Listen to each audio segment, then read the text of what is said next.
আল্লাহ যখন যা করে বান্দার ভালোর জন্য করে। হয়তো প্রথমের দিকে আমরা সেটা বুঝতে পারি না, কিন্তু সময়ের পরিক্রমায় যখন বাস্তবতা নিয়ে সামনে আসে, দিন শেষে আমরা বলতে বাধ্য হই আসলেই ওই দিন ওই ঘটনাটা হওয়াতে ভালোই হয়েছে।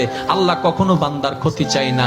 আল্লাহ যদি ক্ষতি চাইতেন সকালের নামাজ না পড়ার কারণে কান্না করে দিতে পারতেন, যদি আল্লাহ ক্ষতি চাইতেন দুপুরে নামাজ না পড়ার কারণে ল্যাংড়া করে দিতে পারতেন। আল্লাহ সেটা চান না। আল্লাহ চাই বান্দার সব সময় ভালো। আর মা তো দেখেন জন্ম দেওয়ার কারণে সন্তানের তো অপরাধ করার পরও মা সন্তানের প্রতি কতই ভালোবাসা, কতই মায়া। বাবার কাছ থেকে সন্তানের পিঠকে বাঁচাই ফেলছে, এরকম হাজারো মা আছে ওই মায়ের জন্য। কিন্তু আল্লাহ পাক রব্বুল আলামিন বান্দার উপর কতটুকু ভালোবাসে দিয়েছেন সেটা আমরা বান্দারা বুঝতে পারি নাই বলে শয়তানের ফাঁদে বারবার পা দিয়ে আটকাই যাচ্ছি।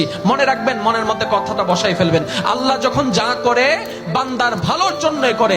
একদিন না একদিন সেই ভালোটা আপনার বিবেকে এবং মনে প্রমাণ হয়ে সামনে চলে আসবে। আমি বুঝাতে চাচ্ছি আমাদের সাথে সবচেয়ে কানেকশন কার বেশি ভালো থাকতে হবে, বান্দা হিসাবে আল্লাহর, উম্মত হিসাবে নবী রাহমাতুল লিল আলামিনের। এখানের ভিতর যে কেউ চাইলে জীবন সাজাই ফেলতে পারবে। আমি বলছি যে কেউ, anybody, you can do it, not impossible. Because impossible শব্দটাকে যদি একদম ভালো করে গভীরভাবে দেখেন, সেখানের ভিতর আপনি আশ্চর্যভাবে একটা জিনিস দেখবেন।